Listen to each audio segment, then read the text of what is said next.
Okay, so in this video, I'm going to go over all the questions that you sent me regarding these character constructions, the pharaoh characters, characters that have long flowing garbs, skirts, hair, long beards, things like that, and some issues that have crept up where eyes mysteriously vanish, certain features just don't quite show up the way they're supposed to,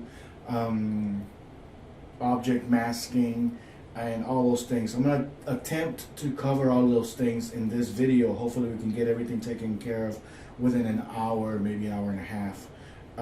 So I got the two files that you sent me, and I'm going to go ahead and just start messing around with the actual actor file so we can see what's going on in there. And I'm going to attack some of your questions straight on based on that actor itself, and after that we're going to move on to the actual source file, and we're going to take a look at how it's constructed and give you some tips on how to better construct these type of characters, because these are not standard characters, and in order to get these type of characters done we have to do some workarounds. So I'm going to go ahead and launch CrazyTalk here, and I'm just going to drag and drop your pharaoh character so that we can take a look at how he moves and behaves and stuff. And you can see here right off the bat we have an issue with the head appearing behind the torso and stuff. The arms are there. There's this crazy line right here. See if we can zoom in. The line right here, I mean, that's not normal. I mean, it could be hidden a little bit. Maybe with masking it should help. But there's a specific way that you gotta treat these layered objects so that you can avoid as much of that as possible. Excuse me. So let's take a look at the Flash source file real quick. And I'm just going to get a quick idea of the first object here. So we can see that in the very first angle of your character, you do have things layered in a certain way that is not what your actor is currently displaying. I'm also taking a look at the actual way that the sprites themselves are drawn. So let me go back to CrazyTalk now. And I'm going to first go into the character composer mode. So basically inside of character composer mode, I mean, the character already looks different. So what's going on here? I mean, it's kind of hard to tell sometimes. One of the things we can do is we can click on this confirm multi-angle settings button, and this is going to go back to the source file. It's going to use the layering based on the first angle. Now, it doesn't treat the layering the same way in the other angles. Everything is based off of the first angle. So it doesn't really matter if whether you put the head in front or in the back or whatever in the other angles. Everything else is based on the way that you set this one angle up. So we're going to go ahead and convert or confirm the angles or the layering for this angle by clicking on this icon, and you can already see that there's a big difference. There has been some object masking already created in here, little bits of difference. I'm not going to do any editing yet because I want you to see the differences. Let's go back to the stage mode. Notice that in the stage I can already see the face in the front, the arms are in the front, and the layering is kind of mostly fixed. So at this point we're going to select our character. We're going to go back into the character composer, and this is when we begin to adjust our masking. So I'm going to take a look at the source file to just kind of get an idea of how this character is supposed to look. So this is based on the way it was drawn here. I'm assuming that these arms are supposed to be in the front. So let's try to replicate that inside of CrazyTalk. And let's see here, we'll go to Scene Manager, Joint Mask, and we selected Joint Masks by simply clicking on these little circles here. So let's start with this one on the shoulder. Just move it down. Select that one there. Okay, and then we're gonna mess around with that center one. So depending on how you want this to work, let's look at your Flash source file. So the bottom part is being displayed there. So I'm assuming that's the way you want it. So I'm gonna try to replicate that. Okay. Now let's take a look at these joints in the middle here. Notice that nothing really happens when I do this.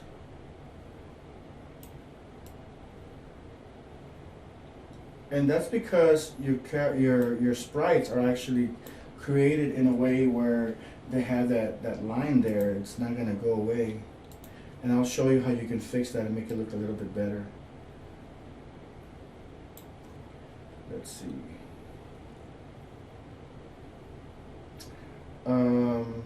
So our next item, let's do a quick calibration just to kind of get an idea of how this character is moving around and how the layering affects, how the motion affects the layering. So we're just going to use the basic walk for this part. So far it looks pretty decent.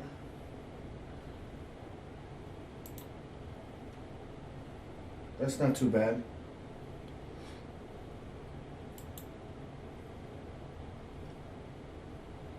It's actually fairly decent in the front itself. Okay, so gonna do one angle here. Look at this, the way this sprite right here is kind of losing part of its fill. There's like a hole in there. It gets created depending on the zooming in and out of the character. There is a very well-known bug in CrazyTalk that is directly related to these type of outlines. I have no idea what exactly causes it, but outlines when used in a certain configuration will either disappear completely or cause entire shapes to disappear or become distorted. Notice your character's face here. It has a mouth, right? We both know that it has a mouth. I can see it here. See, there's a mouth right there. And for that specific angle, there's that mouth right there, okay? But this mouth is actually, second view, hide rulers, view, guides. All right, so this mouth is just a single outline, and because it's an outline, it doesn't matter what you do with it, it's going to be invisible. There's a bug in there. I mean, it's just an outline, and it's a bug that never got fixed. CTA 3 is out, and I think the same bug is still there. So the best way to avoid issues dealing with outlines is not to use them at all. The better approach is to use shape fills, and we're gonna get back to that a little bit later, but I wanted to give you an idea of some of the bugs that are in here that are directly affecting your particular character design. So let's see, what else can we look at real quick before we go any deeper. When you create these, once you do your, let me close this thing real quick. Once you use the confirm multi-angle settings button, it will automatically create the masks for you, and it's really up to you to go back in here and individually adjust the layering of these masks.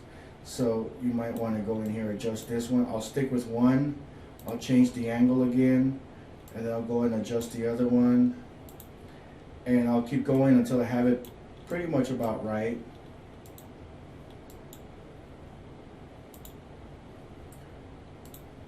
So in this particular angle, I probably want to put it in the back maybe. Let's see.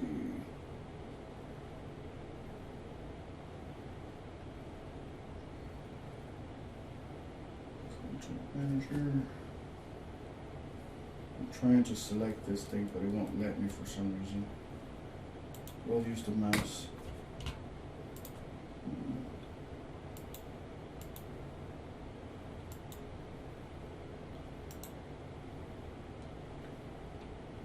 Let's see.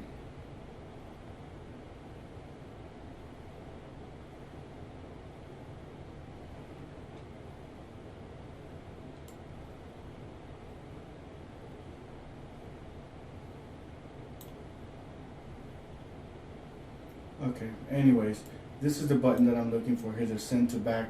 I'm going to select this one, I'm going to send it to the back. Select this arm, we're going to send it to the back, and then we're going to adjust the joint mask on it.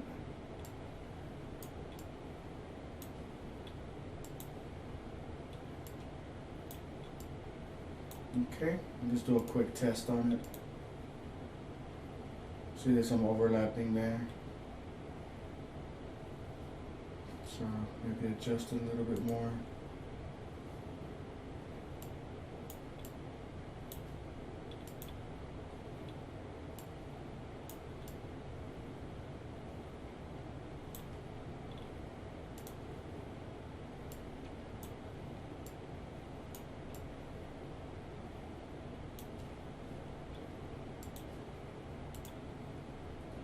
Okay, looks like that's where the limit is. So during the animation, if you don't want that particular distortion, you can always open his arms up a little bit more.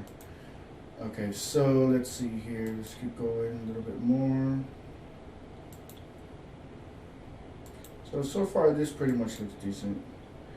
We can go back and, for example, this middle one, we definitely want to adjust it on all the angles.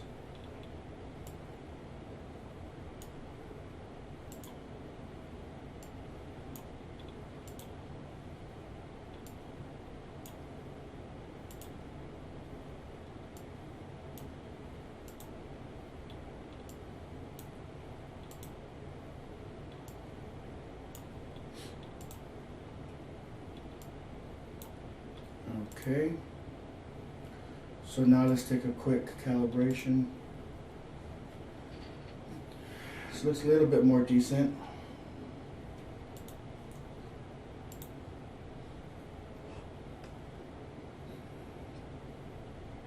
Alright, so far so good. I'm going to close this. I'm going to go here. And we're not gonna worry about that mouth shape just yet, because we still have a couple other things I want to cover before we get to that. Let's take a look at the front end now.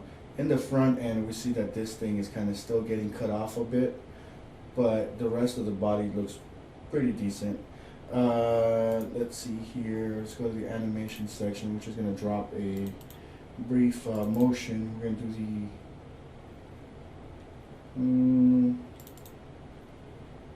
well, let's bring back that walk. Let's see, walk male. I think it's the walk officer.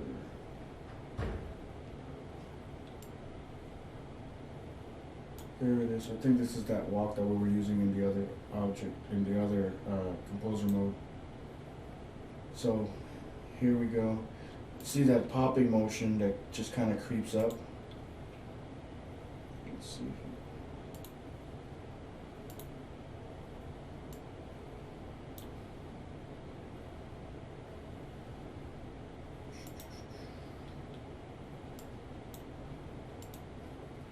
So let's see. So we're dealing with all this little popping in and out of the different layers. It's affected by the walking.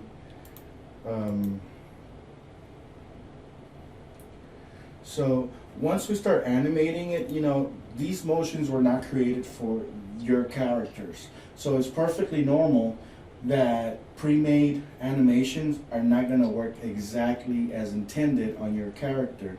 That's when you need to make adjustments in order for it to work.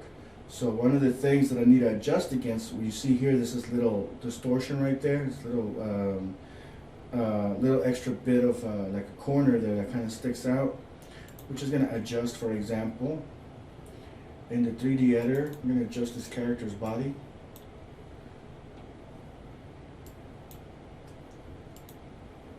Just tweak it a little bit, just so it's not interfering with that section. Let's see what it looks like now. So the arms themselves are a little bit more out of the way. Maybe we want to bring them in this part. And I'm doing all this in the very first frame because any change that you make carries on for the rest of the animation. So I usually start all my initial keyframes on my first frame, because then later on I can go back and, let's say at this point I want to do some additional adjustments. So maybe at this point I want it to be a little bit more out, so that way it kind of works itself out. Alright, so let's take a look at some of the legs and stuff. There's a little bit of popping going on there too. Boom, boom, boom. Those are distortions that may or may not be able to be fixed.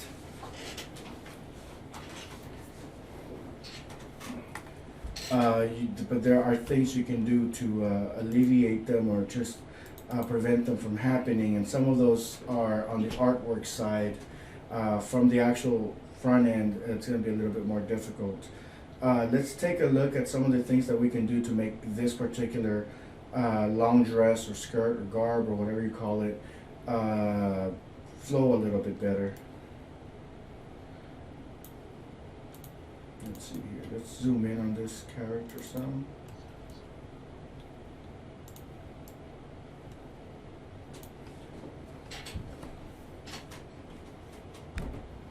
So one of the things I like to do is I like to look at all my main keyframes, the primary keyframes. So like the starting point is always a primary.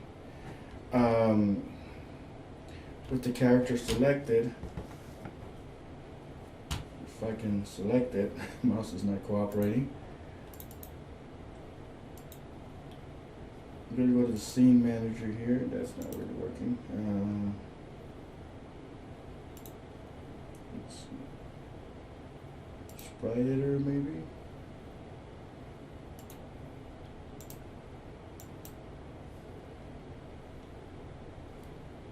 It's not the sprite editor that I'm looking for.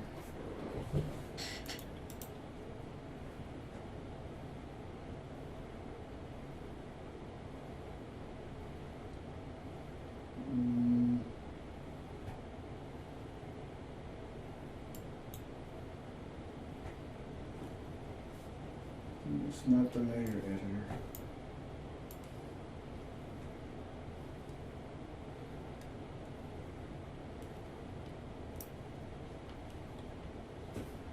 Let's see here. I'm looking for the deform tool. There it is. I have to click on it first with the left mouse button. It's been a while since I did this, so it took me a while to find it. I click with the left mouse button, then with the right, select the form editor, and I can actually deform these objects a little bit better. So let's deform this.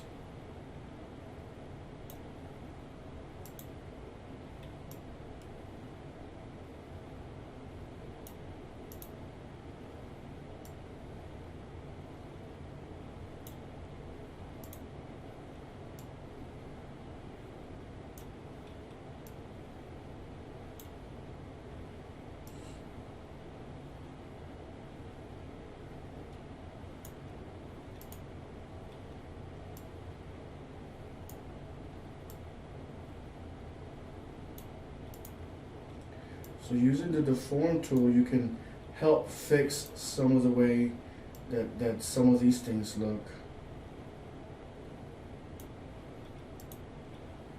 Make it look like it flows a little bit easier.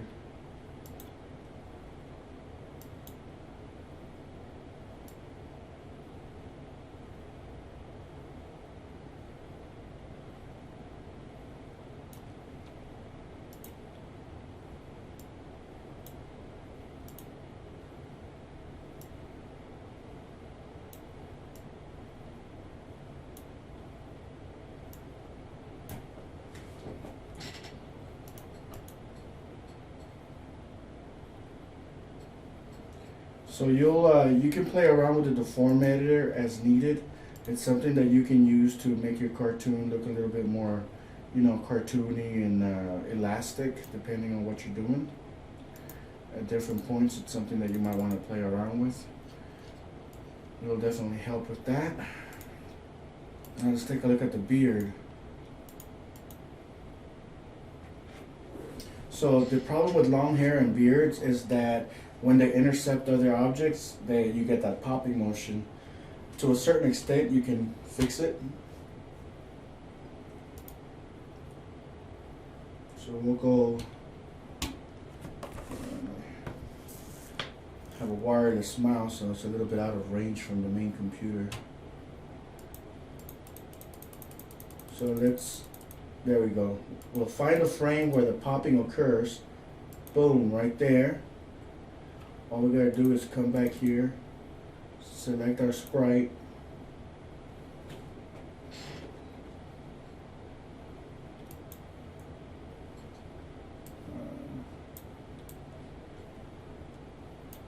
let's see, sprite editor. Oh, I don't need the sprite editor, I need the this thing here, the layer editor. So we're going to click on the face. We're going to tell it we want the this thing to be on the front, and then it asks you basically the front of what. So we're going to click on the neck part right there. All right, that really didn't seem to do anything. So now let's try making it in front of the torso. Boom, that seemed to have fixed it. So basically at that frame, the layering for that head has been placed on the front of the torso. So going forward, starting from that frame, it's going to be in the front above the torso.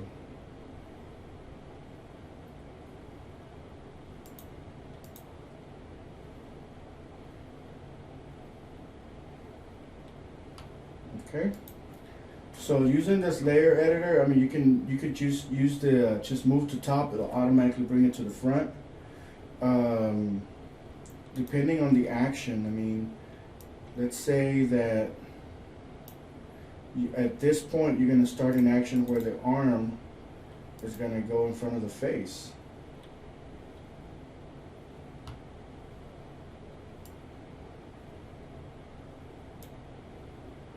Let's see if we can get that to happen. Let's move a few frames forward now. If this mouse will let me do it.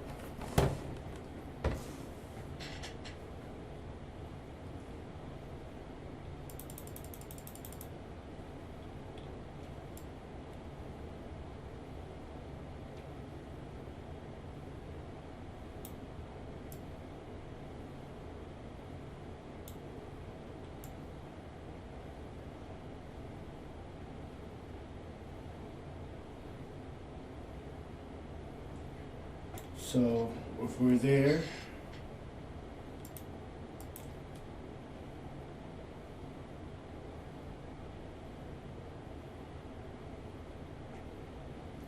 but let's say at this point here, we want that head to be in front of the hand. That's when we use those layering options, because we can go boom right there, and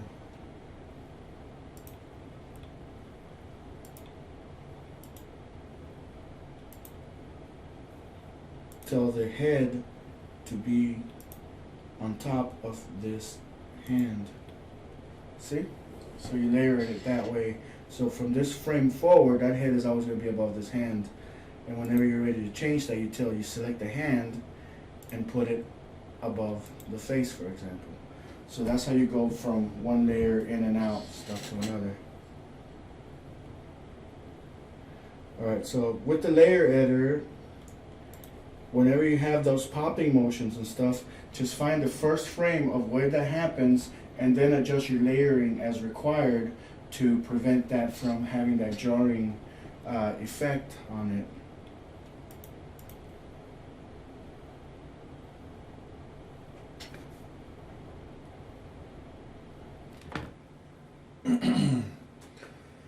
Okay, so now let's take a look at the source file real quick. I want to look a little bit more at this mouth issue.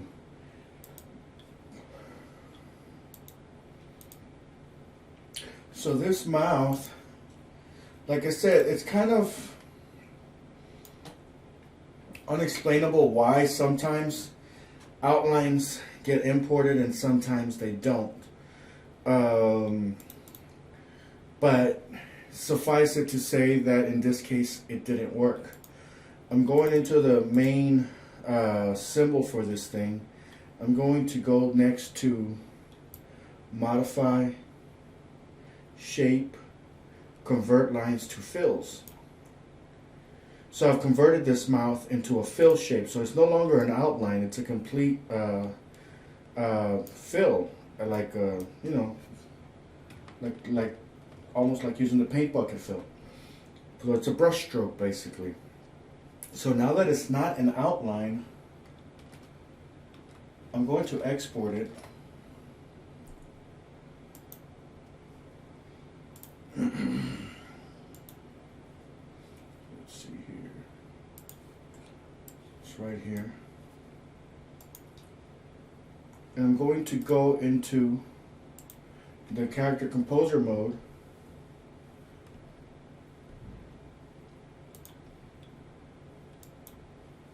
We're going to bring in this new SWF file, this new flash file.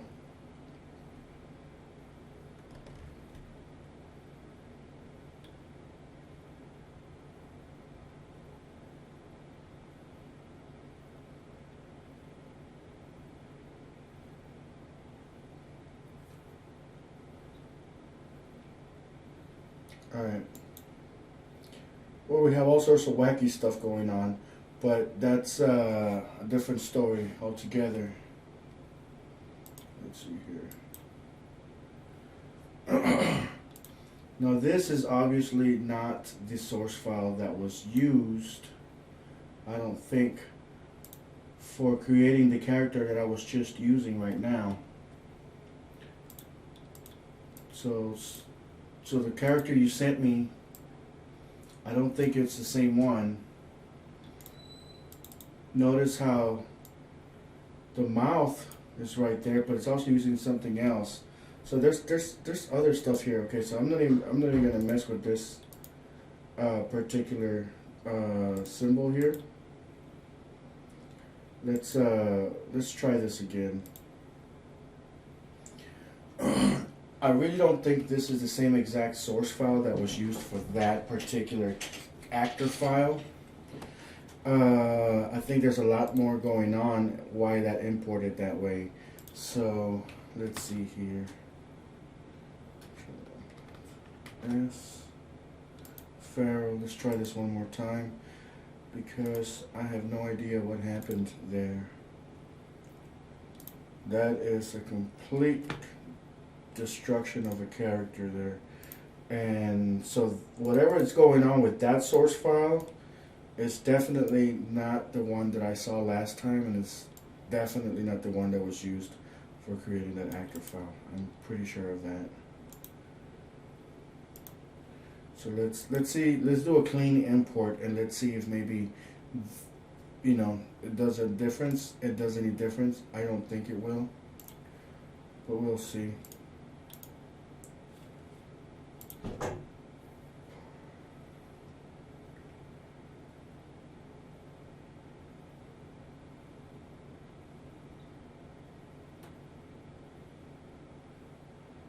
Could also be that instead of doing a regular import, I might have used the update multi-angle, multi-post SWF file instead of the regular thing. So let's see here. Confirm multi-angle settings. So notice that the eyes are not here. The mouth is not here either. So like I said, this file is not the one that was used to make that thing. So there's errors in this file that I wasn't expecting. let's take a look in here first. Normal. Go inside of that. There's that shape. So that one should, at the very least, should have imported that one. But there's two normal ones, so sometimes, let's see.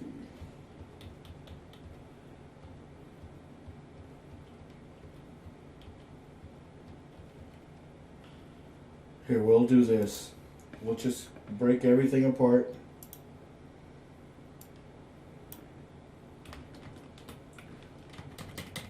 Control B breaks anything, any selected object. So I just broke everything apart across all these frames. So now there's no symbols. And I'm going to do this one more time. Select everything. I'm going to go to Modify, Shape, Convert Lines to Fills. And this is not always perfect. I'm just going to do a quick inspection. See, there's a broken tooth right there. But for the most part, it did okay. Let's put that shape back in there.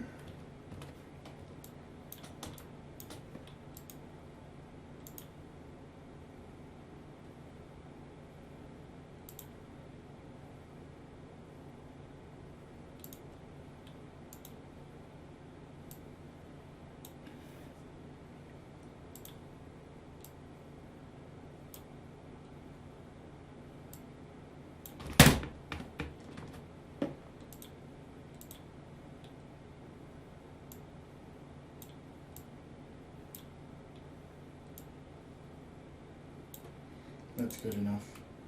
Oops. So now there's absolutely no outlines in this mouth.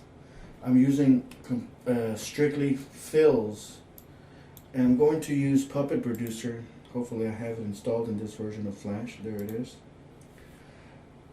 Since I have everything broken apart and there's no nested objects or anything and all the frames are intact, I'm going to go ahead and use the automatic configuration button.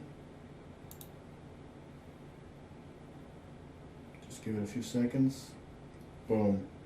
So now we've configured everything. Just confirming that. Alright. So we're going to save it. Control Shift Alt S will export it. And we'll import it into this character.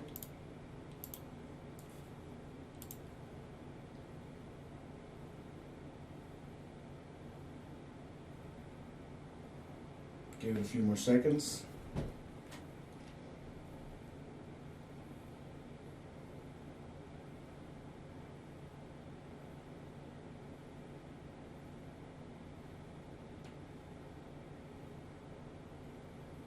Alright, so it looks like it's completed. Now, I don't know why it defaults to that smiley face thing. I guess that's just the way that you've designed it.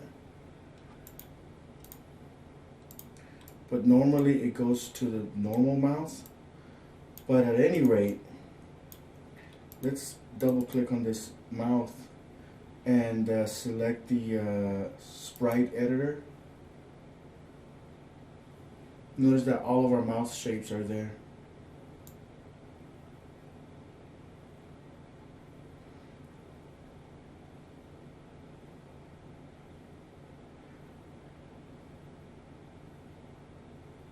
Okay. It seems to have been a little bit of an issue with the droop lip. So maybe that's one of the ones that I need to go back and fix.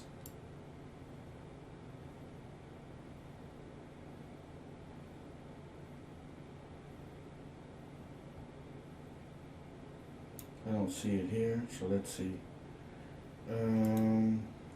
That's number 7. Just look at frame 7.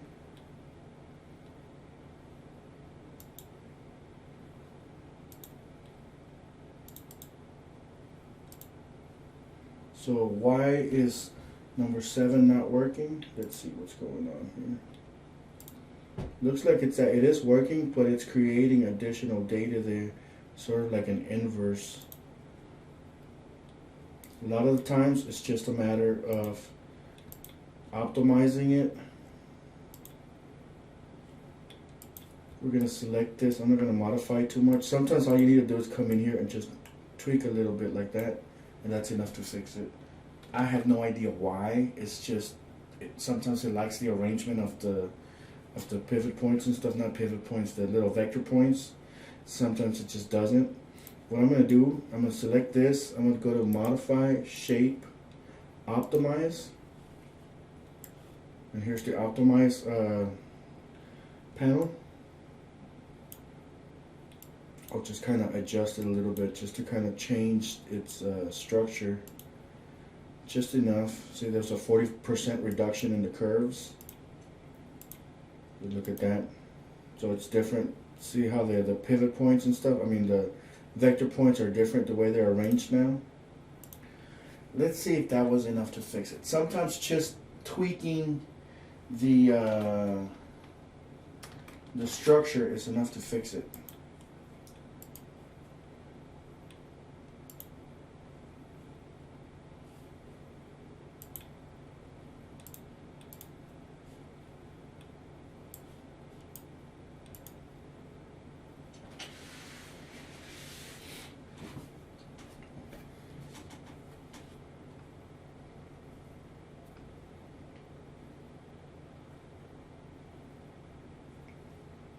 Alright, so that fixed the mouth.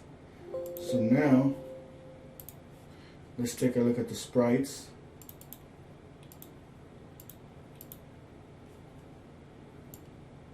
So pretty much all the mouths are fine.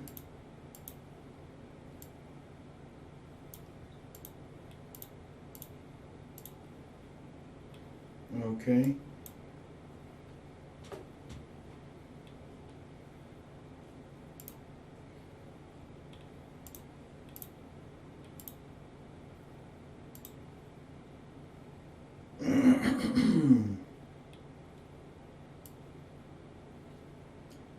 So here, like this nose, maybe we want to put it above the mouth. So now let's go ahead and take a look at this, because we can adjust a lot of the layering in here too. So here's the mouth below the nose. Okay, we'll do a quick calibration on the mouth. A, E, I, O, U, and meow. All right. So now let's take a look at why these eyes are not importing. I'm going to select this eye bone here, if it'll let me. Well, I've got the head selected. When I can't select something directly, I can go to the scene manager, click on face, and then just use this to select the bone for it. Notice that there are missing sprites. So this one seems to be fine.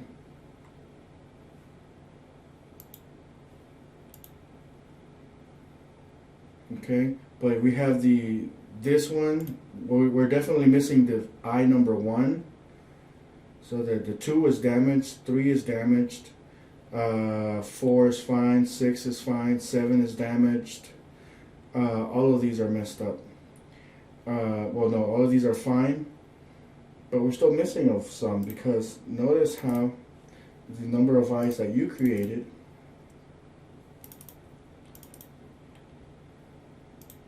is, is 13, but here's some. And let's see what it, so let's kind of take a look at what the differences are. So for this one, there's really not much of a difference other than the fact that here is the mask. I'm going to hide it. Here's the pupil. The pupil has an outline, so that alone is enough to cause issues. And then the bottom layer, also known as the image layer, that too is composed of an outline and a shape. It's really weird stuff. So notice, I'm going to leave we've already confirmed that by converting outlines into shapes is enough to fix it. So if I were to convert this into a shape, it'll fix it. I mean, definitely, but you'll lose the outline functionality. Excuse me. So what I'm going to do,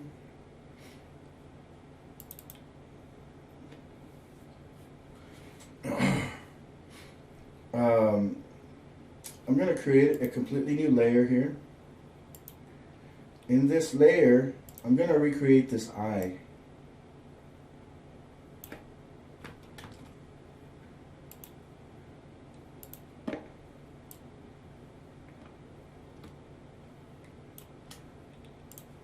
I'm going to try to create it as close as possible.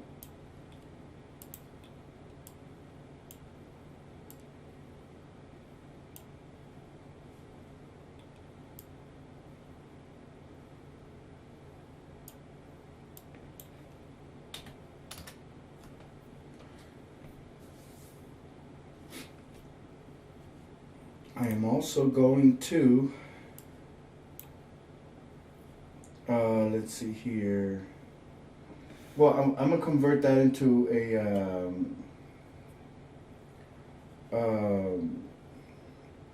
my eye shape. So let's see, I'm going to use my puppet producer for that. Extension, puppet producer. Go into the eyes. And I'm just going to do one at a time manually. Well, I'm only going to do one. I'm going to convert that into my normal eye. Boom. So now it's already been configured as normal. And I'm going to get rid of this original one for now.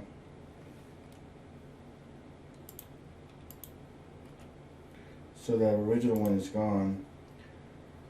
And I'm actually just going to move it in place, but I'm going to leave it as is. And let's just see what happens. There's no pupil, there's no mask, okay? So let's just see if that causes the number one eye to pop up or to show up.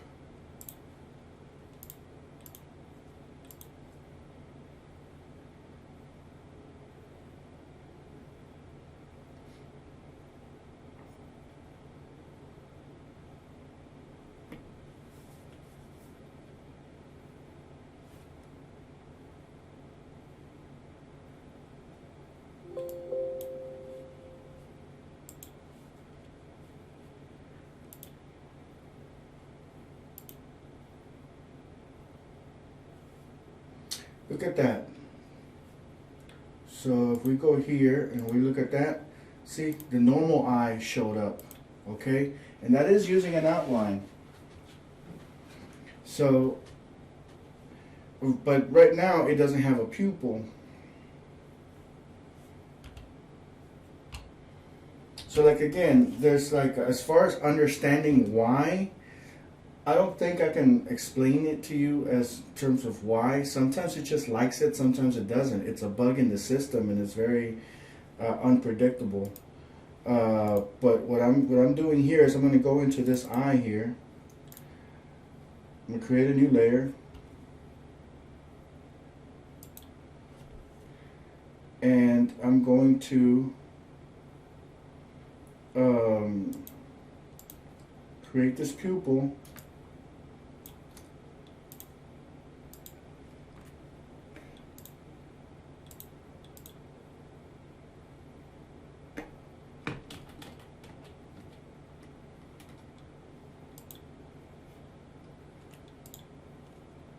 But I'm going to create it with no fill. I'm going to put that pupil right in the center. I'm not going to use any, I'm not going to use any outline on that pupil, okay? By not using an outline, I'm already avoiding a lot of potential problems.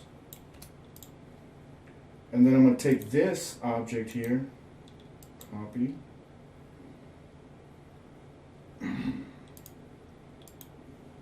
I'm going to paste it in place on the third layer.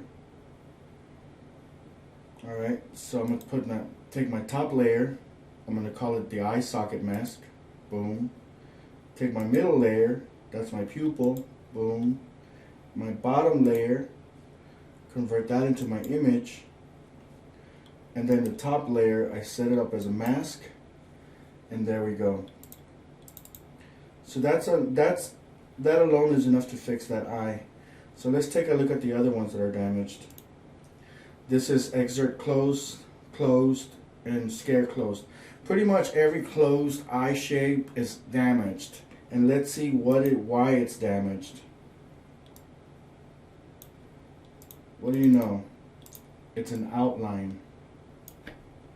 If we convert these into shapes, we know that it'll get fixed. But if we want to make use of the outline feature, what needs to be done is you need to be able to include an actual shape to go with it. So in this case, we're not going to convert it into a fill. So, because I wanna let you know that if you want to use outlines, you can. You just have to be able to use them in combination with fills, or make it in a way that it somehow attaches itself to something. Again, I don't know why, it just works. So I'm going to take this eye here, and on a mouse is not working.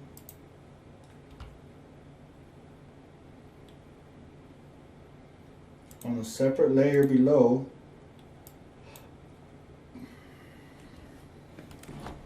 move that mouse closer to the receiver.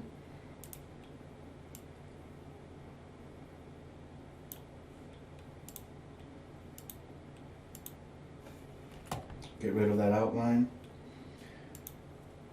Go outside a little bit.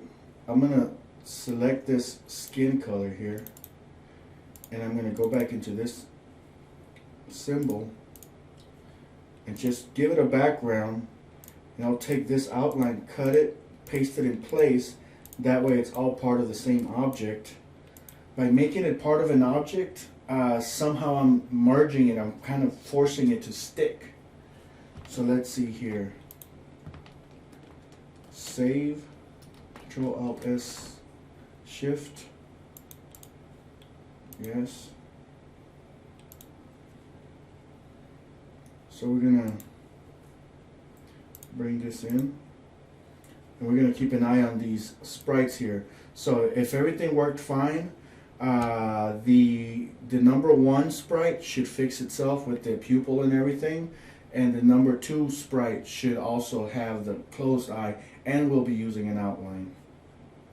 So let's see what happens.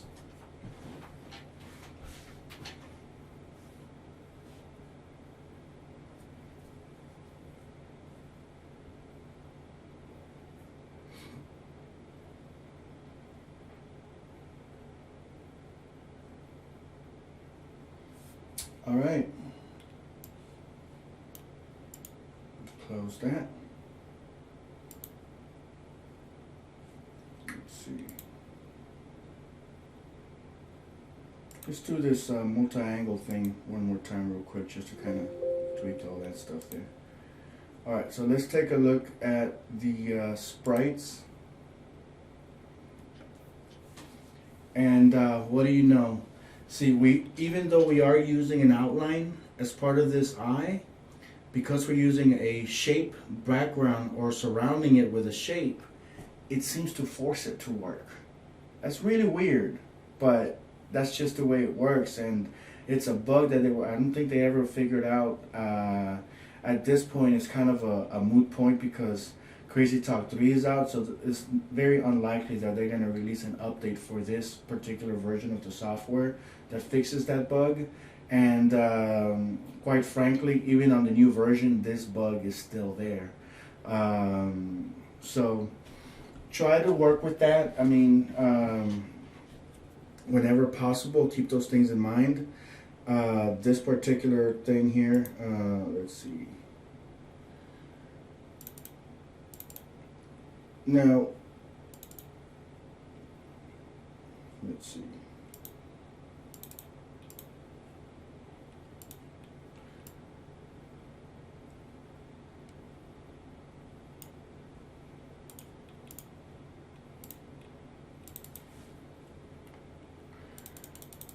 one quick and easy way is just to simply draw around it. And you don't have to go through all the trouble of making the multiple layers and stuff. You can just draw a shape around it, just kind of keep it optimized.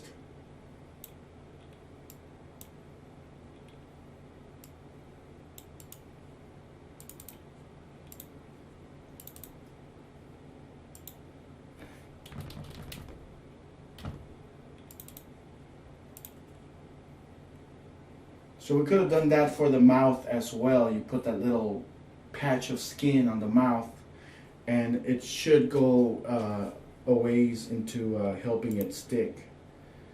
Let's see here.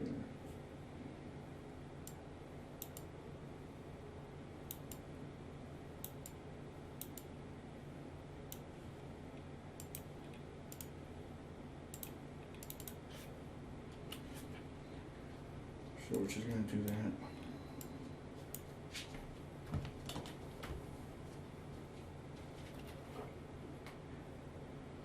So let's go ahead and I think that covers the eyes, at least for this version. In the other file, basically what I did is I just recreated the eyes all over from scratch, just to avoid any issues. So, but in this version, I'm basically just doing this number here, just fixing what needs to be fixed. In order to demonstrate, you know, back and forth some of these items, just so you can get an idea on how to work around some of these issues.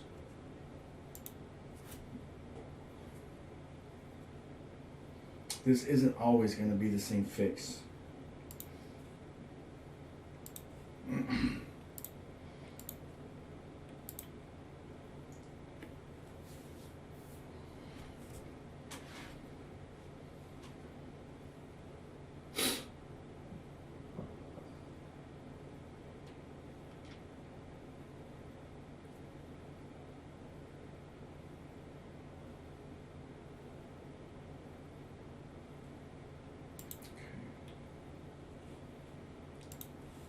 Let's take a look at these eyes.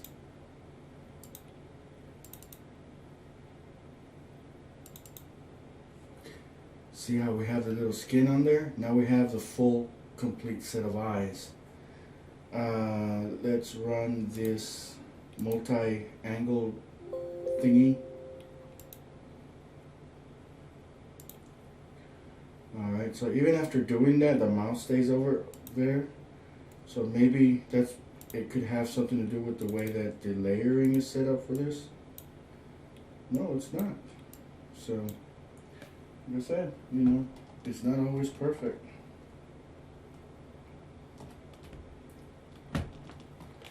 But we can fix that. Select the mouth.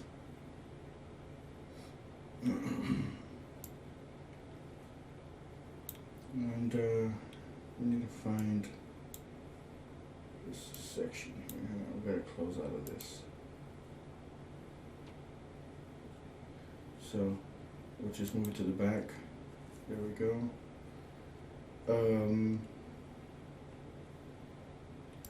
His hands, move to the back or move to the front. You can adjust the joint mask. Now these you don't have to do every single time. So if we are doing character changes and stuff, we can go into Flash. Let's say we're tweaking the nose for a character.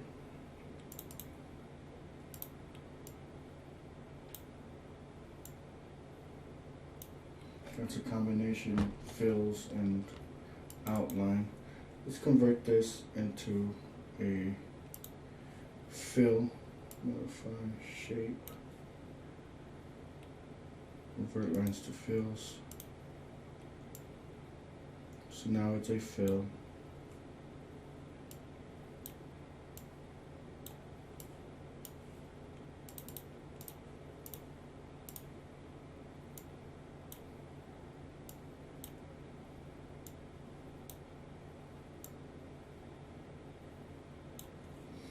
Okay, so let's say we made an update and we need to change it.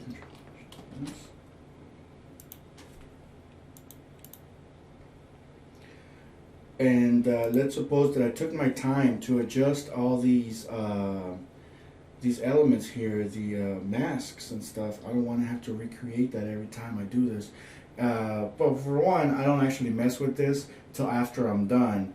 But in the event that you do, you can always import and then keep the joint mask settings exactly the way you left them.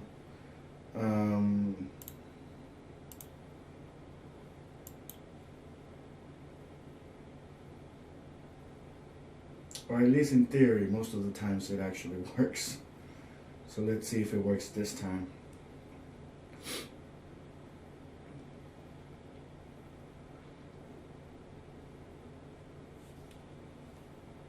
Alright, so there you go. See how the mask stayed the same? The layering kind of changed itself back, but the mask itself stayed the same position. I'm not entirely sure what will happen if I try to redo the multi-angle thing. I don't know if it'll adjust the size again or try to alter it. No, it didn't. See, it left the joint mask exactly the same size. So it just kind of brings the layering back in place the way that we had it set up in Flash. Alright, so let's talk about these arms. One of the best ways to fix the arms, or to get the arms to look a little bit better, is to kind of respect the hierarchy and kind of like the joint cutoff sections. So let me open up a new file just so I can demonstrate what joints, how the joints work. A joint is generally set up along a perfect circle. So this particular circle, I'm just going to make a copy of this real quick. Copy, lock it, create a couple new layers, just for demonstration purposes. So let's say here I have my circle. I'm going to duplicate it.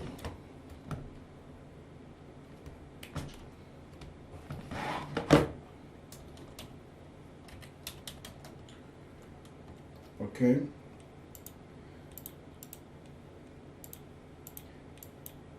So what I'm going to do is I am going to take this one. I'm gonna convert just this circle by itself into a symbol. Okay, and I'm gonna put this other circle. Let's see, right in the center. Control K. Shift. I'm just gonna put it up there, and the reason I did it that way is because I wanted the center point of this particular joint to be at the center of this circle here. Okay, this is basically creating this symbol that rotates around that exact center.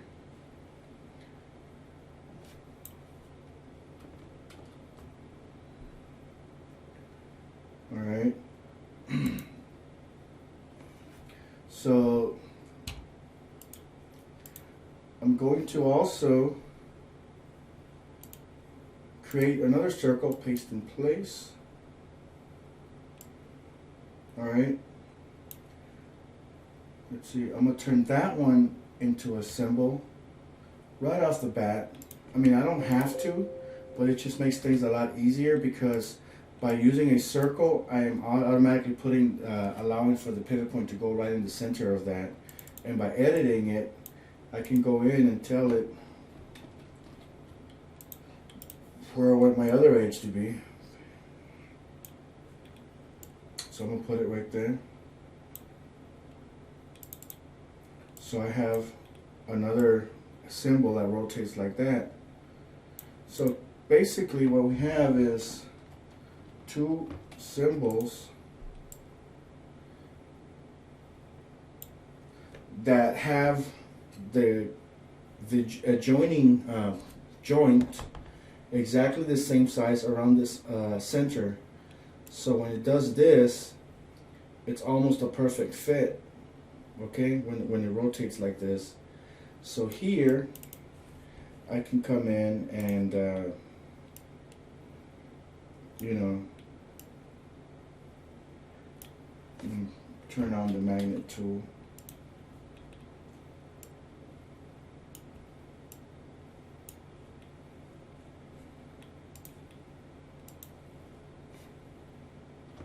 And I'm going to control B to break these apart. That way I can get rid of this.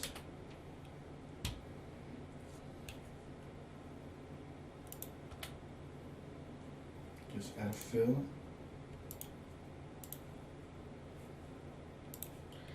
And I can pretty much adjust my forearm any way I like.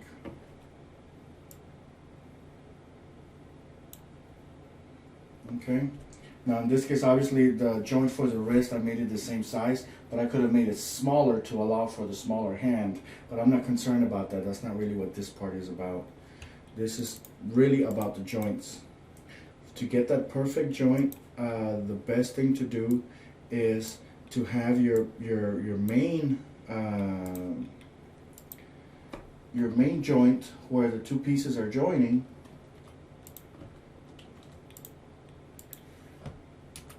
to be the exact same size. So this top part, hang on a second.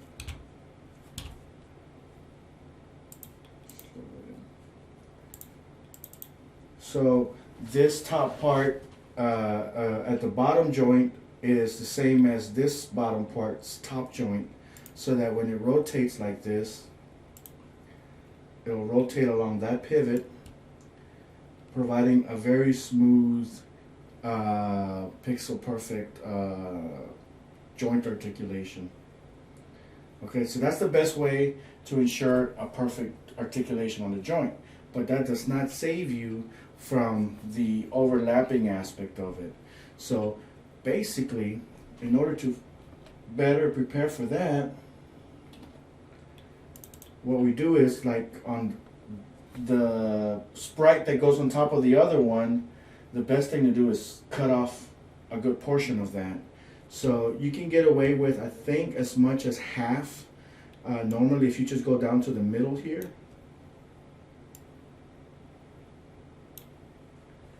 let's see, that's good enough. So we have that. So even without a joint mask, just based on the layering and the way that this thing is set up, we can articulate like this, and it'll look a little bit better. Notice how there's a slight the outline right there along that joint because of the fill. It does get like 1 pixel inwards covered, so we can fix that or tweak it if it becomes an issue by simply making this part either gone or smaller. So we could just delete it. So we only have half a circle there. And look at that. No matter how it turns, there's a perfect joining of these outlines between the top joint and the forearm joint. Okay? So you have something that looks like that. Almost pretty much a 360 turn with a perfect pivot. So that's the best way to ensure a really good fluid movement between and articulation between your joints. To have that kind of construction there between the joints, try to have as perfect a circle as possible in that area. Try not to have decorations that take place between, like, at those joints, because, like, let's say he has a checkered shirt, for example, that goes up into his shoulder. Well, between here and here, that checkered pattern is going to get all cut up, and it's gonna, the illusion is going to be destroyed. So the best thing to do is to keep solid colors within that circular joint region to ensure, like, the best look and feel for your character. So how that applies to your Pharaoh character, let's take a look at here. See, this Pharaoh character, well, for one, the pivot point is at that side there, but the temporary center point is set up there. That's fine. So we got to focus on a circular region that goes around that section there. So let's take a look at this real quick.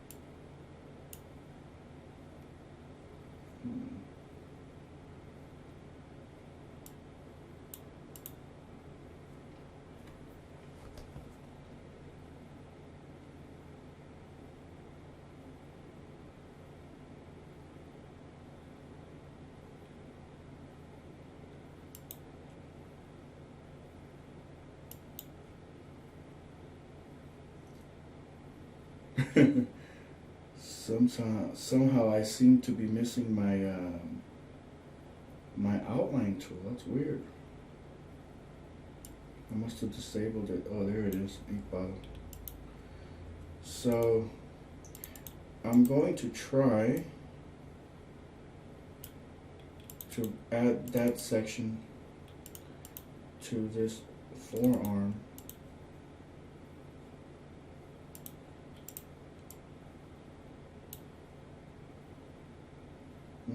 Looks like it's been warped. It's not a perfect circle.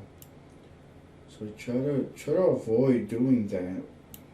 It's going to create a lot of issues. So I don't like it. So what I'm going to do, I'm going to avoid that issue altogether.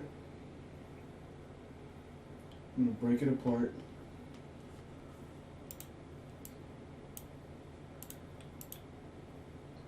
But before I do that, I'm going to save the name of it.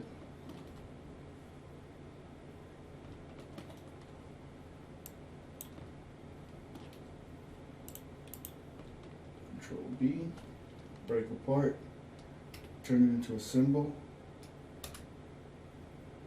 Alright, the center point is right there. What I'm going to do is, I'm going to turn on outline mode.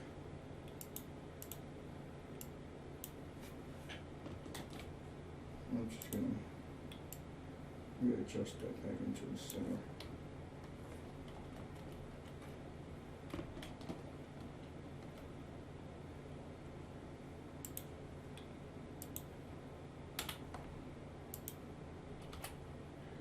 And that kind of damaged my circle thing, but that's fine.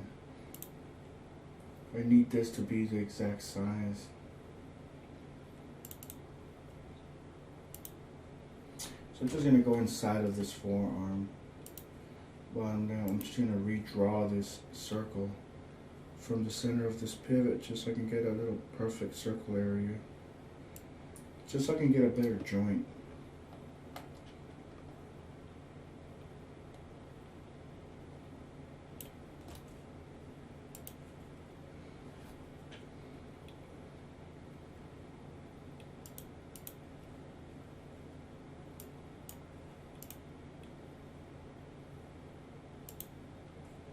I'm going to try to copy the size of this, paste it there just to make an exact fit. Alright. Control X, paste in place to kind of merge them together. Get rid of that section.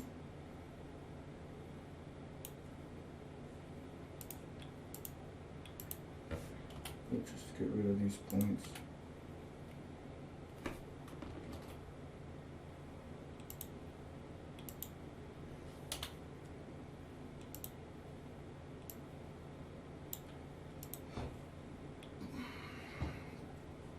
So I'm already at a better advantage because I have that perfect circle part.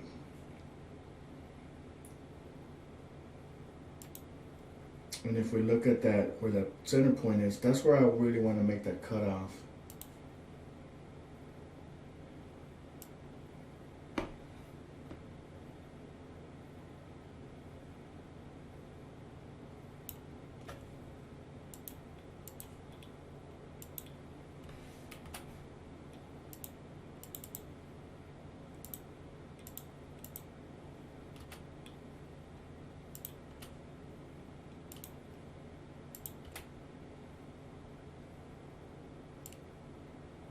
just gonna bring in this shape a little bit in here. We're gonna go to this other one. We're gonna do the same thing with that circle.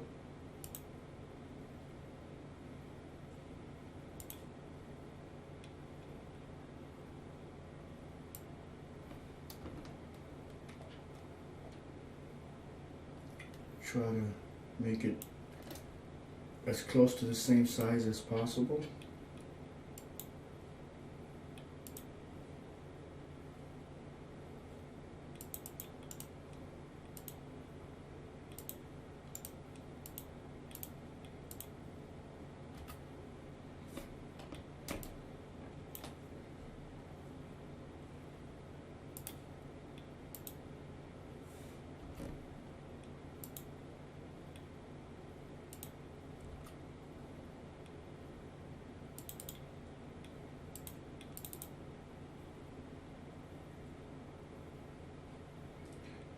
So may not be 100% perfect, but we can tweak it.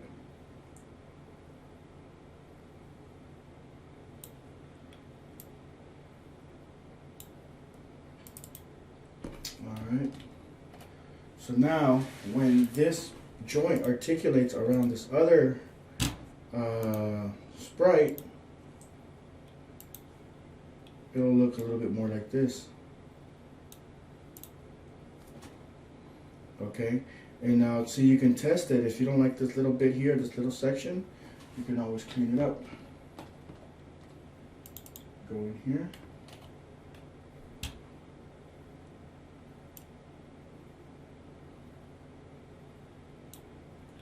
Maybe we just cut it off at that point right there.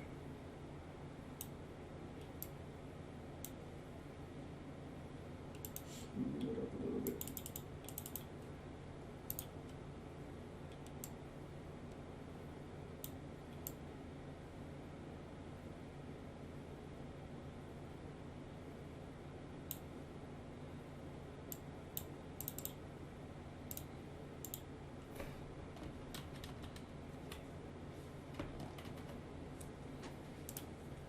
Okay.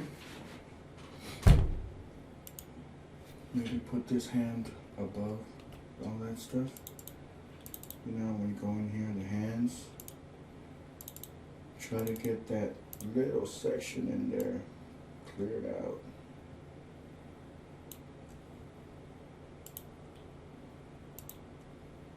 Oops. See, for some reason this thing's all bonkers.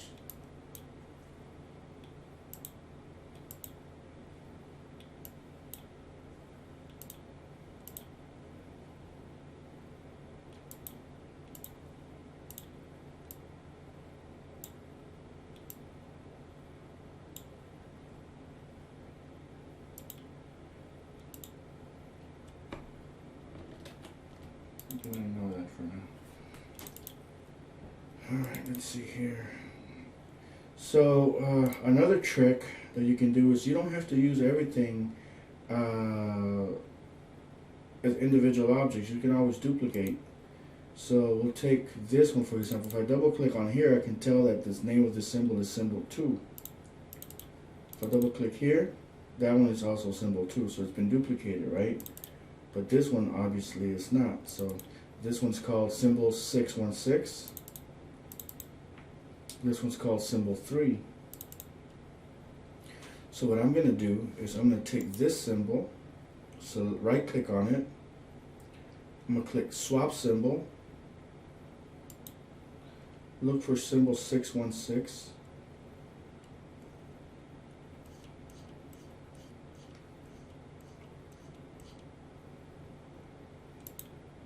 There we go. And just replace it.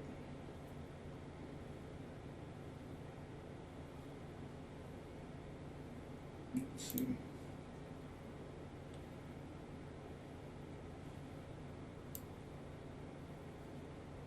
Flip horizontal.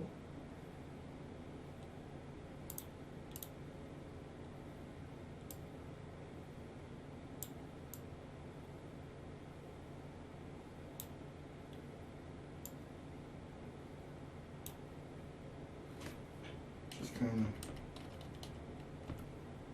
try putting it back in place as close as possible.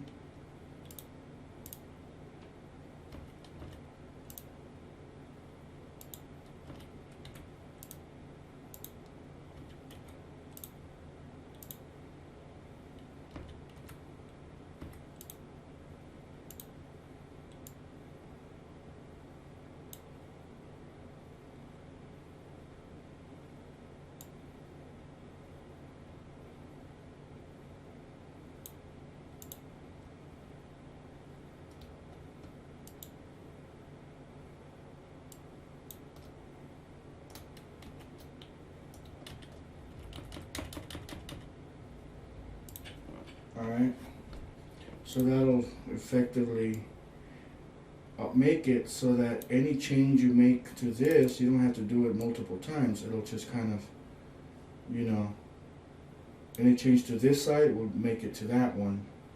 So you can tweak your characters, make changes a lot faster. You don't have to do everything over and over again.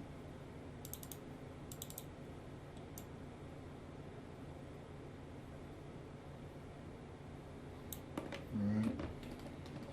It's just a couple little tricks. Let me put everything back because I'm not sure I'm ready to go ahead and completely edit that part.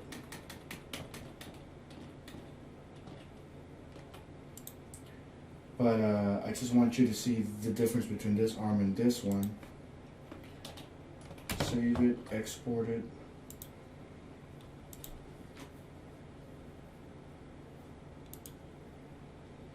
And we'll bring it in.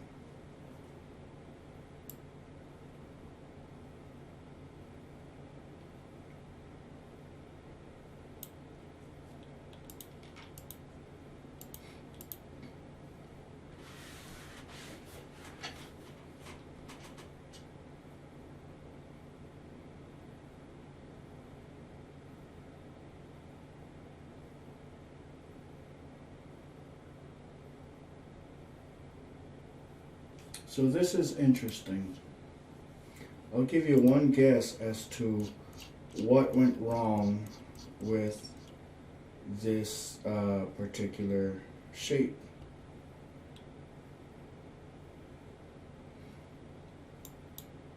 When we created this, put it back into a symbol, we forgot to put the instance name back in there.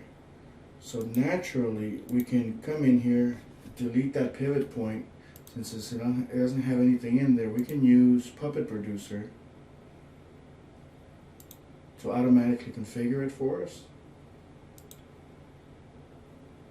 Bam.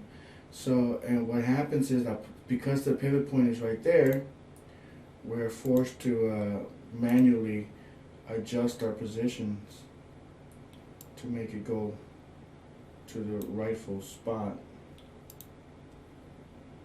Alright, but what we could have done if we didn't want to do that, because we already had our pivot point exactly where we wanted it, just kind of zoom all the way back.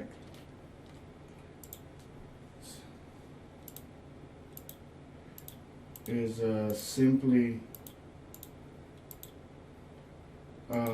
rename, put our name on the form manually, so that it doesn't need that pivot point removed. It'll have the little section exactly where it was originally. So that's what happened on that.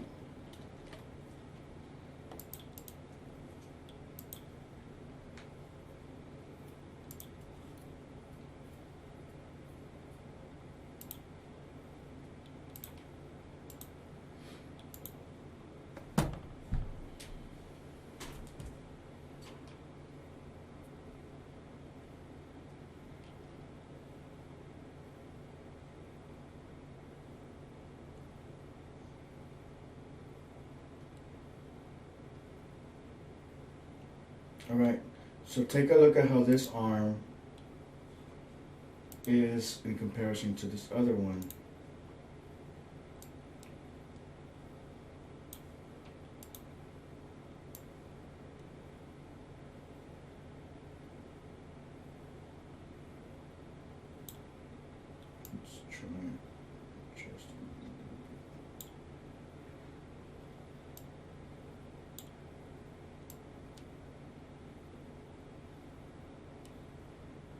Okay, so it goes behind that torso. That's going to be something that we tweak in layering. Alright, so let's see what else can we talk about. Let's talk about this skirt. I mean, one of your solutions was, it looks like you did, you know, that number there, which is fine. I guess that works.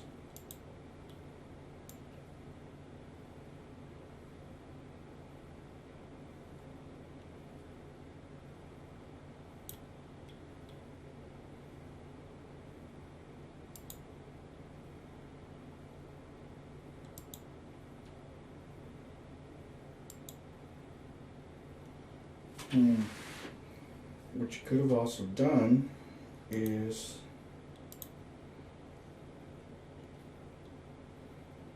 modify this to pretty much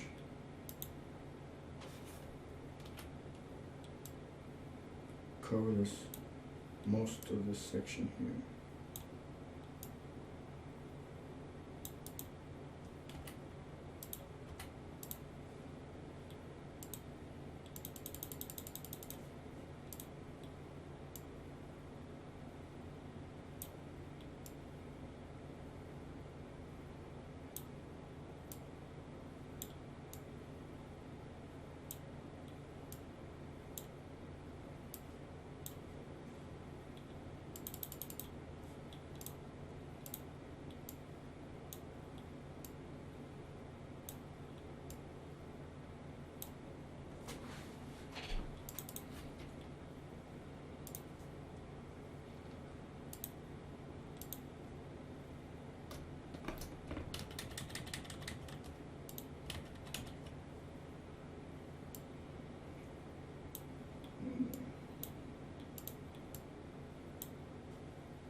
Turn that into a symbol in and of itself.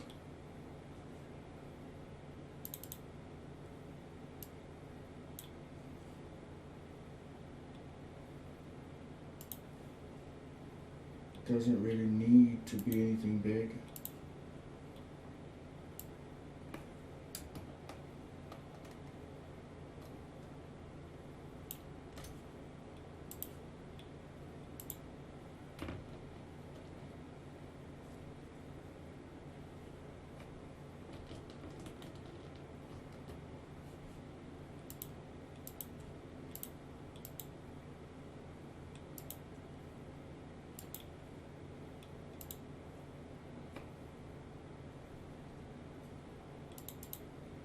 And this symbol, we're gonna use the alpha and just bring it down as low as we can go, but that it still exists. So I'm gonna use a 1%, so technically it's still there, but it's so almost invisible.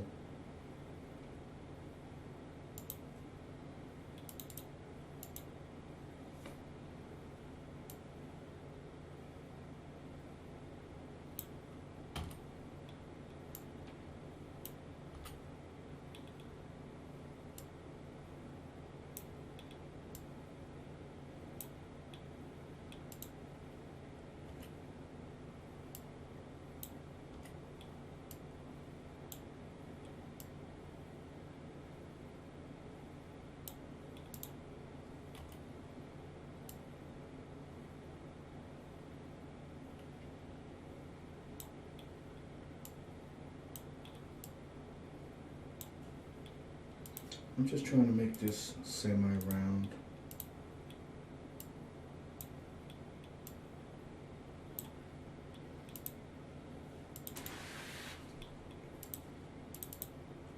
So this is one of the solutions that I would have probably used.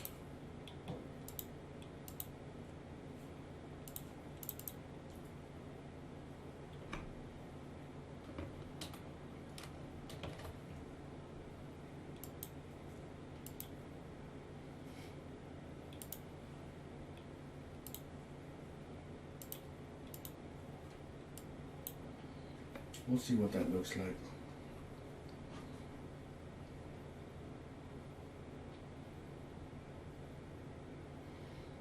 But keeping that circular joints region in mind, you should be able to get an idea of how these things kind of piece together. Let's see here.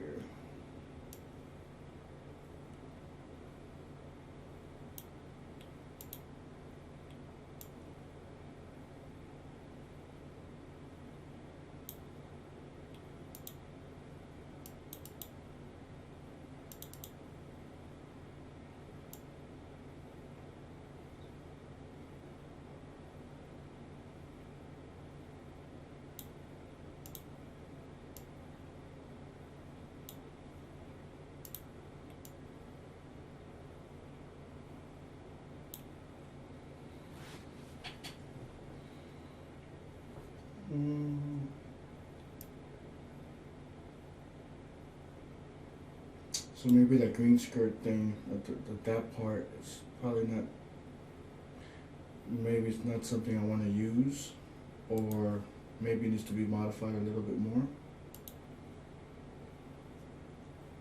But the reason I wanted to try this was because during animation, do I have this animated? No. And I haven't tweaked those joint masks. I'm not going to anymore because we did that at the beginning of the video.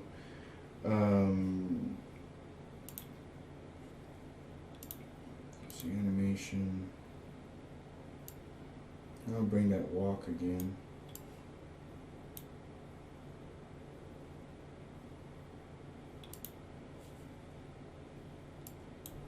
Let's see. 40 frames. Click OK, which is going to make it loop forever. So we could just kind of take a look at it. So notice how the bottom part of the skirt thing looks like. It doesn't really look too bad. As long as your range of motion is, you know, kind of subtle, I think you can get away with a lot.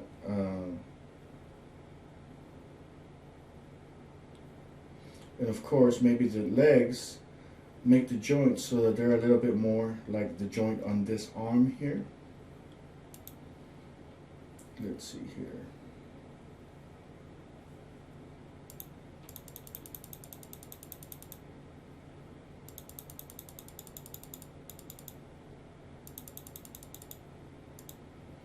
So even with the popping and stuff, it's really almost negligible.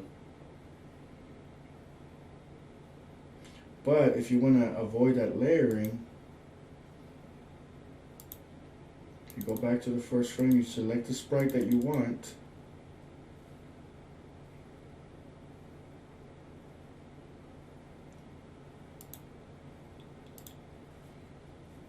And you tell, for example, I want this leg to be below the hip.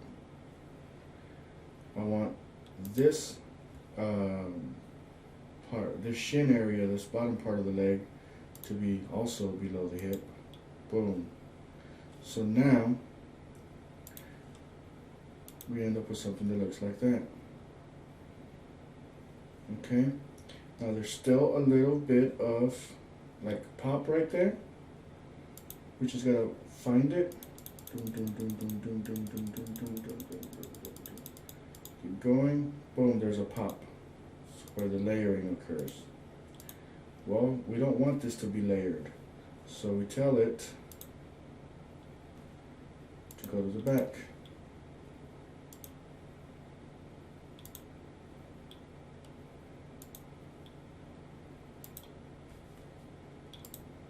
We want it to be, again, behind the hip.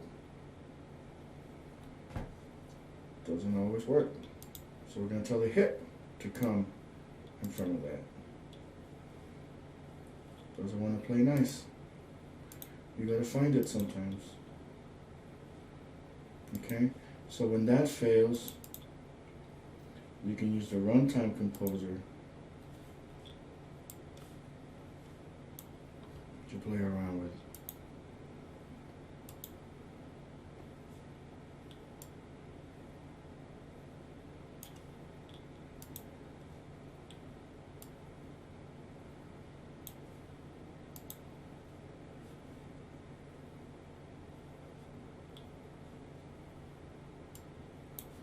I think this one might end up being in the composer.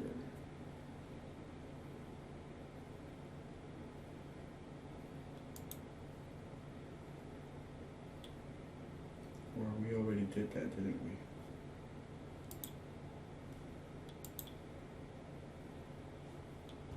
Let's try it now. There we go. So it stays in the back at all times. So if the shin area doesn't go back, then try the thigh area, and that should take care of it. So now we have pretty much no popping taking place in here, staying behind the area here. And because the hip itself has been extended that way, we can actually play around with it a little bit better. We can go in here, try to double click on this to activate the sprites.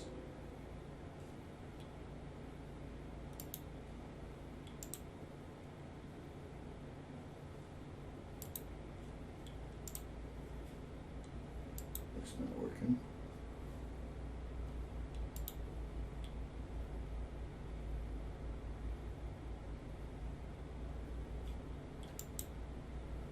Let's try this. See if this is gonna work.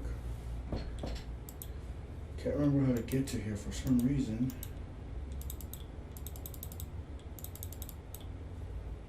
I think it's under the 2D editor. There it is. When we're editing the objects individually, we can use the deform. So we can go in here and do this.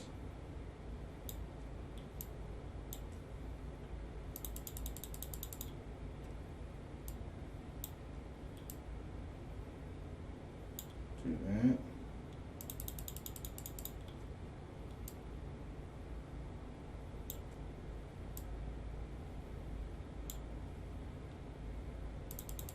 Forward a bit.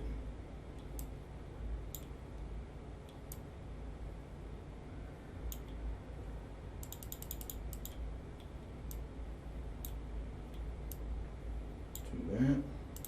Go forward a bit. Do that.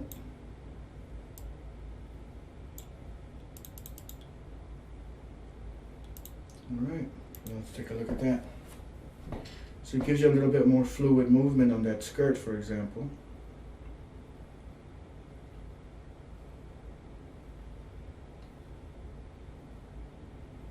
Okay, so there's also tricks that you can use to kind of manipulate it and kind of trick the system into getting what you want out of it.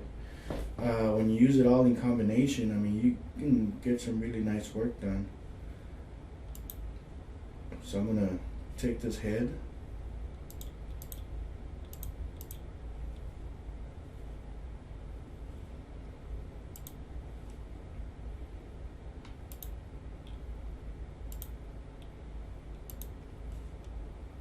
I'm gonna tell it to be on top of the chest area at all times.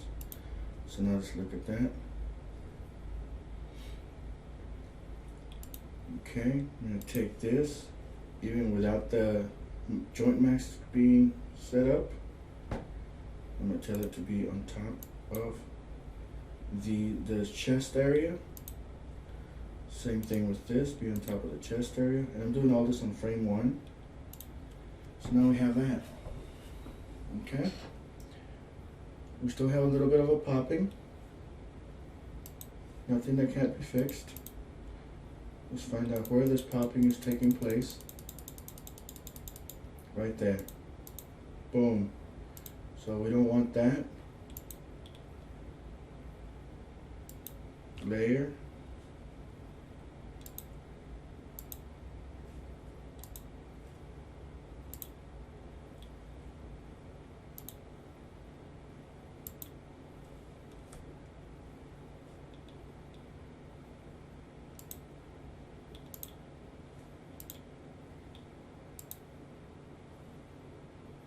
Try to get in here to the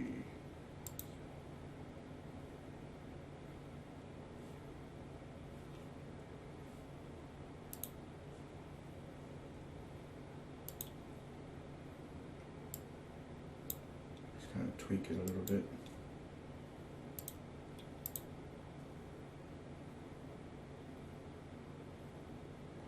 Alright, what else? That joint mask that's in the center, we can actually use the runtime composer instead of going to the main composer. We can go in here and just do that. So that kind of fixes that.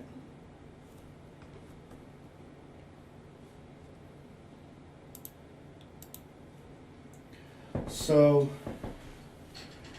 the thing with this is that we have customized the animation for this character. It's no longer the same animation that applies to all the other characters. It's more specific to the way this particular character is composed. So what we can do here is we can go to the collect clip area, select this entire range, right click on it, and we can go export perform, and we give it its own unique name.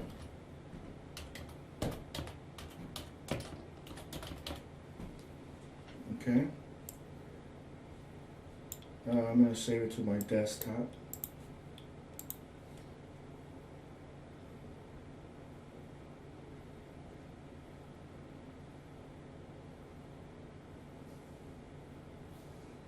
Is it there? Yeah. So now that I'm done with this,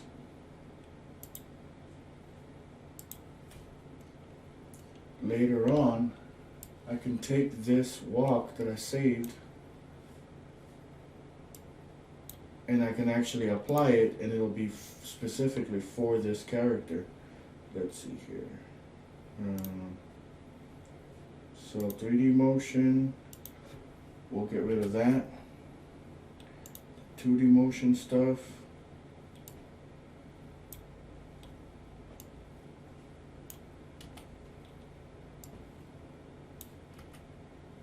Just trying to get rid of all these. We can kind of explain a little bit of what's going on here.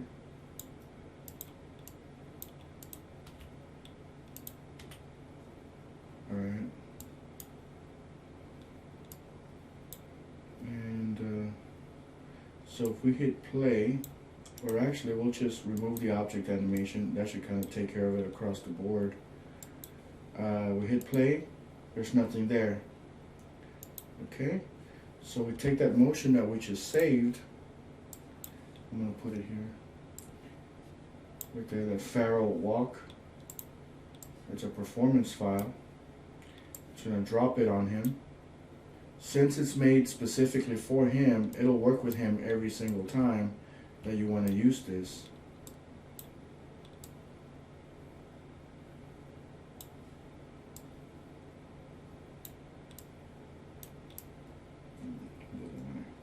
Dock. Let's see. So if we make this project a little bigger, let's see here if we can pull that off. Where is it? Oh, there it is. Let's make this project 1,000 frames long.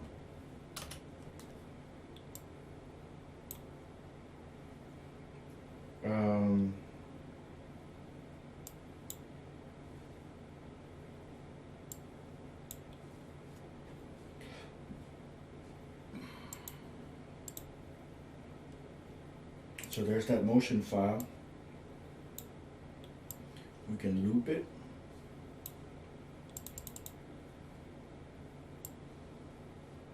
So it'll last all 1,000 frames.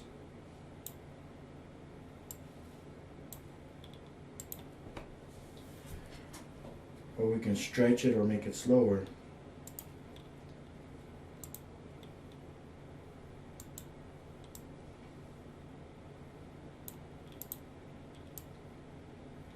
So in this case, I'm going to switch to stretch instead of looping, and it's going to make it, it's going to stretch it out and make it slower. So now he's walking in slow motion.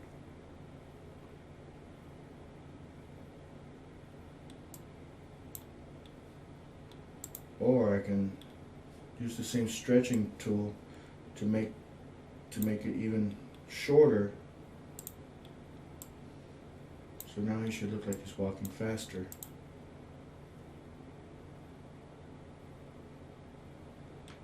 Okay.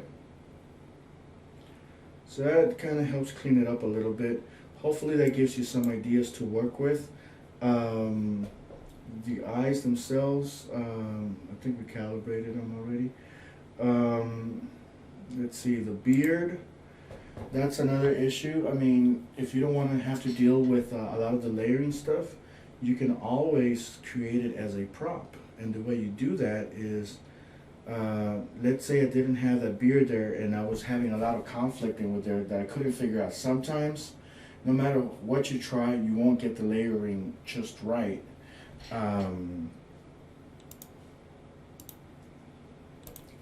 Let's say that this pharaoh did not have his beard.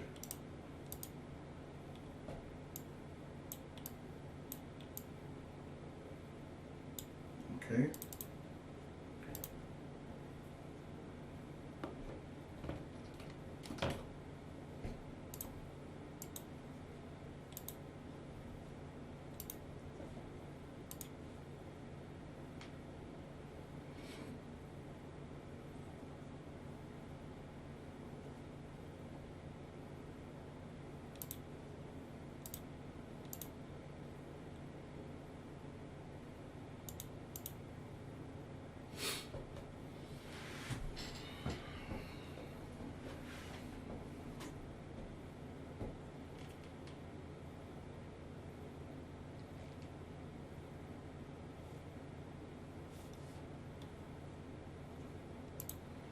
Okay, by modifying that, obviously I changed the placement of this face sprite. There we go, it kind of fixes it. But he doesn't have that thing anymore, right? Let's see. That joint mask thing is getting on my nerves, so I might as well just fix it.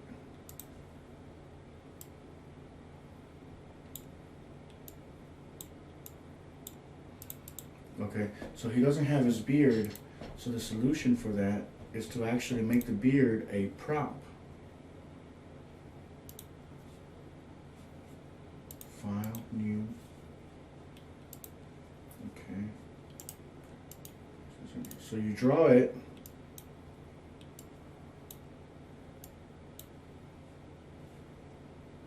Let's see here. I'm just going to make the stage a little bit smaller. Not that small.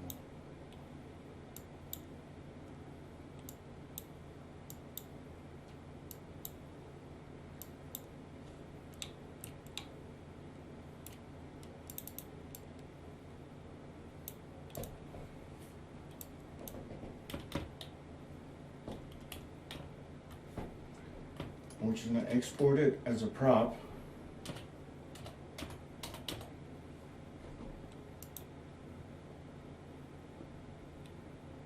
So if it was the case where we couldn't actually do this layering thing, we could have also pulled it off by way of a prop. So I've saved it to my desktop, and I'm just going to drag and drop that prop. Here it is on my other monitor. I'm just going to drop it in there. So now it's an independent beard. And of course I can go to my content manager here, custom props, custom, okay, props. And I can save it as a beard for future use. Alright. And from here I could always pull it in as many instances as I need. But the thing about it is that by itself it just doesn't do much. You have to attach it.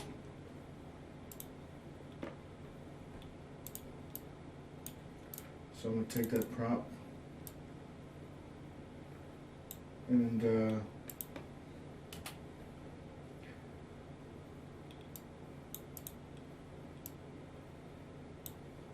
use the linking tool. Just click on it and then select the face, and now it's linked to the face.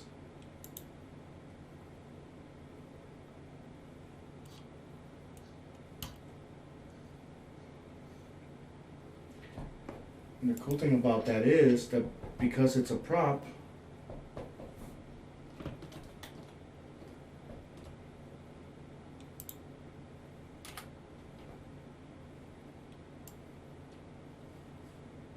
when I link it, let's see here, I can actually animate it. So it's attached to the face.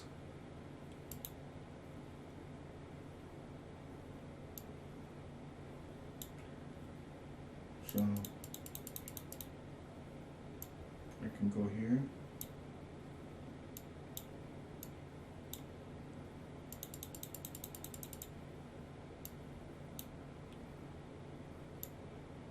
So I can animate it independently.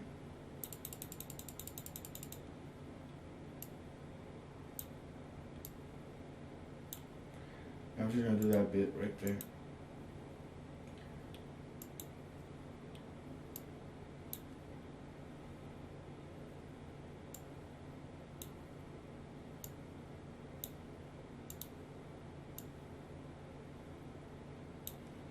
The idea behind what I'm doing right now is basically just to let you know that because it's a prop, I can animate it independently and it'll still be attached.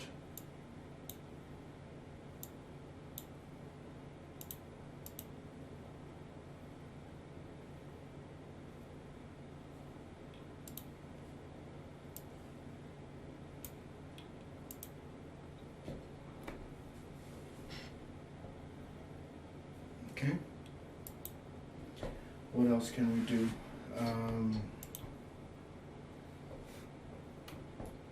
I think that's it.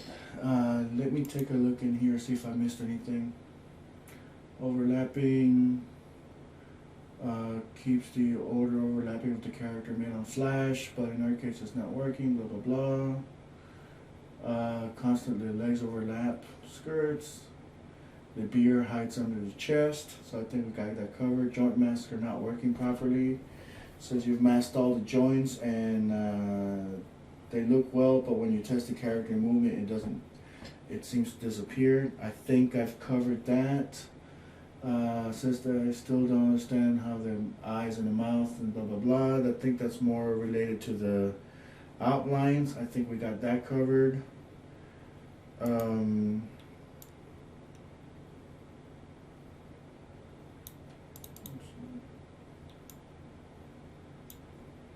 Yeah. I think that pretty much covers all the questions that you had for me. I guess if I missed anything, just let me know. I'll be happy to try to clarify it as best as possible. But hopefully this gives you some ideas on how best to go about creating these characters and stuff. Basically myself, I don't like using outlines. Whenever possible, I try to avoid them. It's just, I don't know, it's just, it doesn't look very clean to me.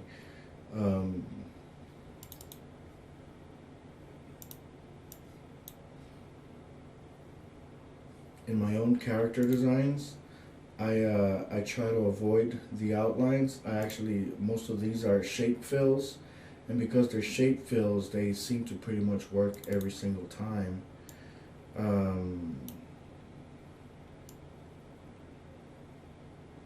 Let's see.